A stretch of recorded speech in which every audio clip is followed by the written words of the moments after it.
365 days of Fortnite Save the World, an entire year of logging in. This year is the amazing login reward, and I'm just briefly gonna be showering you guys with the most recent interesting login reward, and of course with my stats from StormShield.1, because for some reason it is still easier to see a lot of things at the StormShield.1 data mining website than it is like in the real game. So you must be very patient. I mean, I like that website, huge fan, that's not the point. I just don't know why they don't know how to make it like easy to see in the game. But anyway, so that was that. Welcome aboard, guys. Hello guys, hello guys, hello guys, and welcome to another one of my Fortnite videos. Like I said, an entire year of Fortnite Save the World, a bit of a nostalgic moment for me because I've been working on making this video for around a week because I started recording and then yeah, I actually got all nostalgic and thought about all the cool things I've been experiencing in the game, and yeah, you guys know how it is. So anyway, let's dig into it. The first thing that I want to do is to go to the squads page, so let's dig into that one. 3 things here: survivor squads, defender squads, and expedition squads. So I'm gonna do it the other way around this time. Expedition squads, an amazing part of the game that has been useless for me for around 2 months. I haven't been using them because I don't need anything in the game. I don't need any resources for crafting, I don't need any building materials, there is nothing there I can use, so it hasn't been anything of importance for me for at least 2 months. Thank you. Defender squads has always been completely useless for me, so nothing in there, and as you can see I have 20 skill points that I could have used to unlock some of all these defender squad slots, but why on earth would I do that? I'm pretty much done with like the first 3 storm shields are done, and Twine Peaks is, I'm too bored to actually do it. So defender squads, not a thing as well. Survivor squads, I'm almost capped there, but let's dig a little bit more into it. The EMT squad is capped, the Fire Team Alpha is capped, the Gadgeteers is capped, and with capped I mean mythic leads and legendary survivors all leveled up to like max. If we move a little bit more like to the side, we have the Corps of Engineering, it's capped. We have the training team, not at all capped. I have the Close Assault Squad, and this is capped right now. And it is like I can change everything here to another personality with another mythic lead to put in my new unique survivor. So that is an option. I'm not that hyped about doing it, but I can do it. So that is actually a work in progress right now. Then I have the scouting party, also not capped. I could also go with my mythic leads here to get in the think tank. I am totally capped with the new mythic lead. I could go with the same stats there in the scouting party as I have in the think tank, but I'm not sure that I want to like waste my mythic lead there, but I may actually end up doing that because let's dig into my armory, guys. What we can see here in my armory is that I actually have a unique explorer with the same personality as one of the new mythic leads, not mythic leads, mythic survivors, and I have a unique martial artist as well. So those are options. I can onslaught these to use the new hero there instead. I'm not that interested in doing that, but I do need that personality. And as you can see, we have her right here. I am preparing to get this mythic survivor into a squad, slowly leveling up things that I can use with her for a full squad, but I'm not that interested in going with resistance for it, but I may do it because shield is not bad and I do have one in my tech skull. Ideally I would have 2 tech skulls with the mythics, but for now, just to like get my mojo up and running to get her used, I'm probably gonna be going into the resistance. So as we while we're here, these are my survivors. Everything that I pretty much have. I do have some duplicates that I can get rid of, but yeah, that is how my survivors and my squads are looking like right now. Next up that we can take is my resources. These are all constant fluctuating things. I have some road trip tickets for like one of the worst llamas we've had in the game now that we don't have the birthday llamas any longer. And then I have different materials for evolving things and for fluxing up things. Some people currency, all that kind of stuff, but everything here changes every day depending on the type of missions that I play. One thing that is worth emphasizing a little bit is that all of these amp up and fire up and frost up kind of things are just stashing up because how many times do we need to change the elements on our weapons? Yeah, so we have way too many of those, or I do anyway, and of course these teammate experience boost and experience boost, which are pretty useless when you are capped commander experience points wise anyway. So that was a little bit of the boring stuff. Next up is gonna be heroes. Oh yes it is. Heroes are probably my favorite part of the game. The most important thing in the game is of course survivors. That is how you get stronger. Like the only really important thing in the game is survivors. And the most fun thing for me is heroes. I really love playing with many different heroes. And one of the things I've been thinking about is that when I started playing this game, you needed a good soldier and you needed a good constructor, because if you were in a building mission, you absolutely needed a good constructor, and for everything else you pretty much needed a good soldier. And you would like to have a good outlander to get resources, because it was hard to get resources, it was hard to build and survive, and you needed crazy DPS. Over the year that I've been playing Fortnite Save the World, they have changed how the game works, and you no longer need to play with one specific hero. You don't need an urban assault headhunter for maxing your DPS. You don't need a constructor to make sure that your buildings don't break. You don't need an outlander to get resources. We're getting flooded with everything in the game, from legendary better weapons with crazy stats and perks to heroes with unique abilities and very, very good support and tactical options. So the main difference in the game since I started till now is that it is a game that is more about having fun than about making it. You don't need to think any longer. I mean, don't get me wrong, that may sound like really rude, but you don't need to think as much, you don't need to plan as much. You can solo carry pretty much any mission, and of course I can, being close to cap power wise in the game, but even when I'm playing on my newbie pants account that is pretty weak, I can solo carry almost any mission just by playing it, and the game has become to some degree more enjoyable because of that. But at the same time, we have lost the part of the game where it felt like you achieved something by completing a mission, because almost all missions are just really, really easy now. But the cool thing is that you can play with the type of hero and the playstyle that you like to have fun in the game, instead of playing with the only things that are strong enough in order to make it. And for me, that is the Shamrock Reclaimer with Shuriken Master Sarah and Commando Spitfire. That is my team. I mean, I love playing with that. I don't remember the last time I played the Master Grenadier, because I don't need to do that. I think I have played in total with my Raider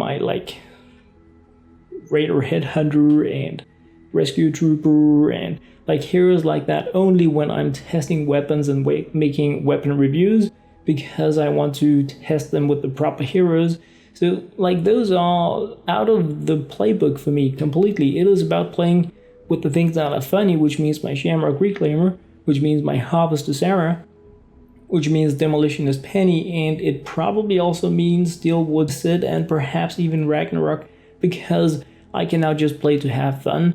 Nothing is hard, and I really love that the game is like that now. So heroes for me is where the game has changed the most, even though weapons is probably where it has changed the most, but because we get so good weapons now, we can play much more freely with the heroes that we want. But anyway, talking a lot about the heroes this year is how my hero collection looks.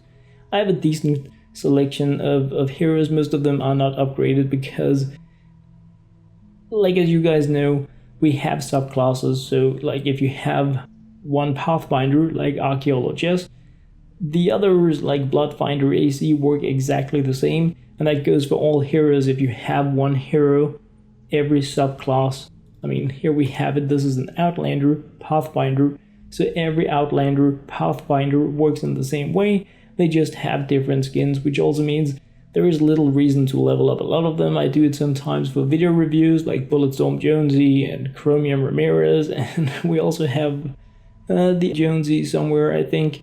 I may not have, anyway, you guys get the idea. Lots of heroes, and at least a handful that I really love playing, and that is the coolest thing I feel about the game. Of course, I have Heavy Base Kyle, I have Machinist Hopper, I have Power Base Kyle, I have a lot of the boring constructors. I also have I have Ranger Beetlejuice, also very fun to play. I have my Sarah, also cool ninja, very fun to play, but in general, when I go ninja, I like playing with my Harvester. So anyway, that was Heroes.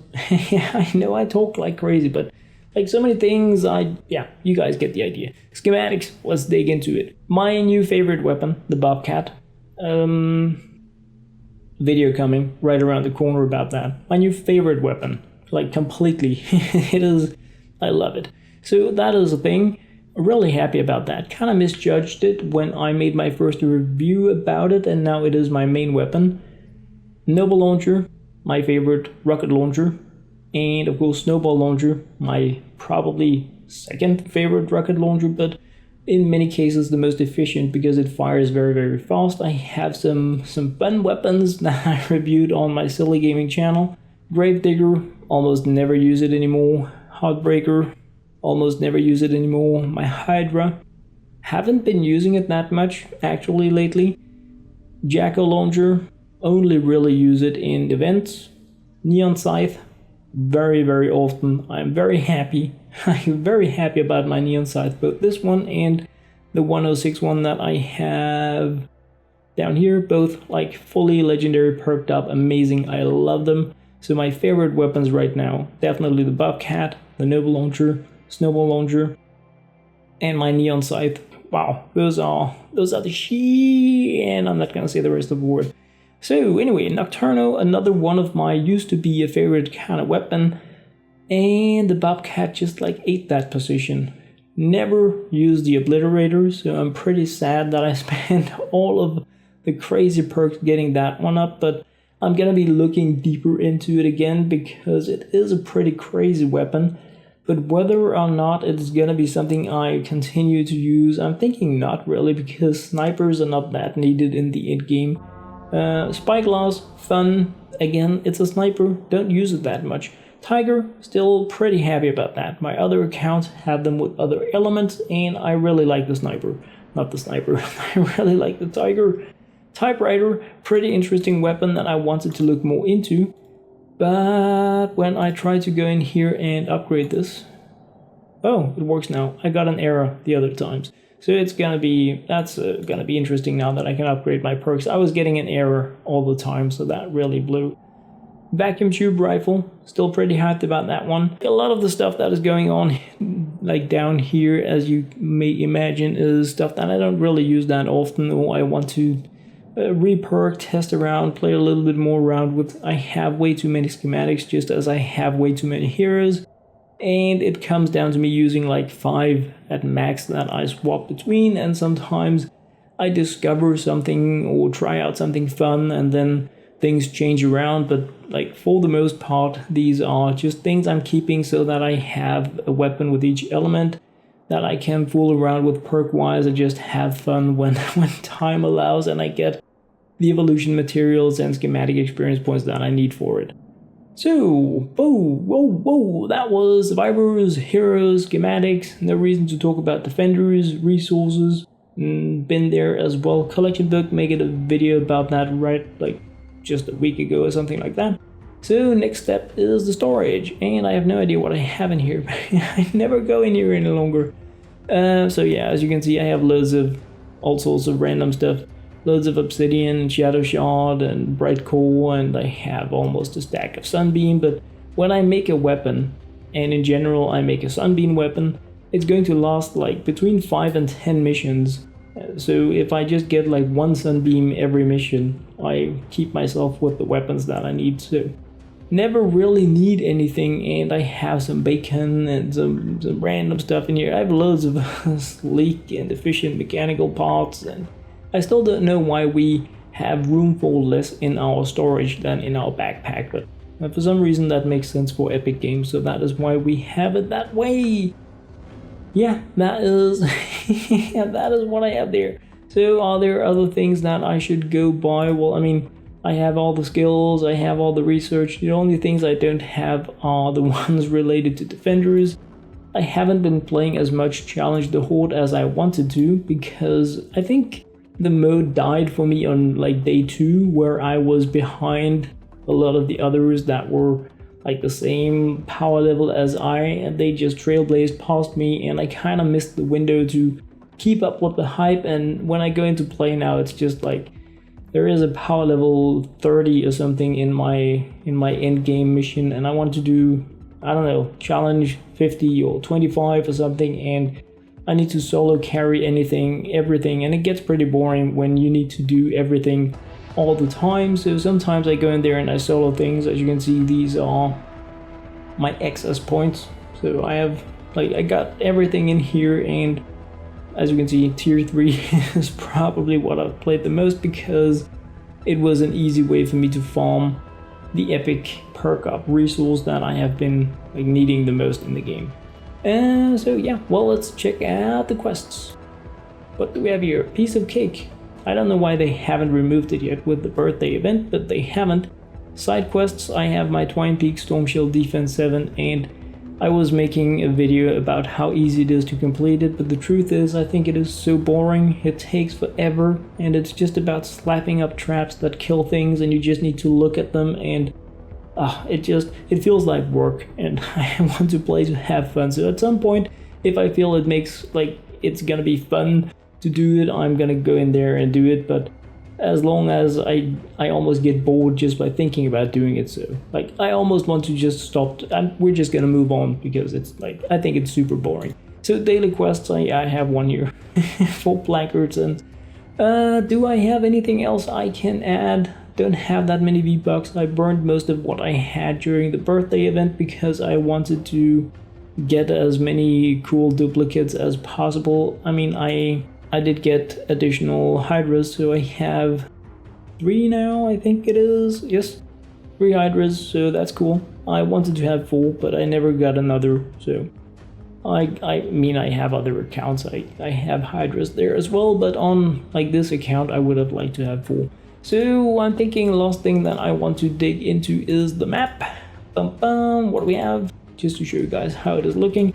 And right now, I just came back from like around 5 days of vacation, and what I come back to is a game update, because apparently there has been some kind of dupe thing where you guys have been able to duplicate stacks of resources, so everybody is loaded with everything. People are going to realize that survivor experience points are worth more than Sunbeam, but for now, it's cool to have fun weapons. But anyway, what I came back to is a completely broken game. If I can play a mission, I may not get a reward when I complete it.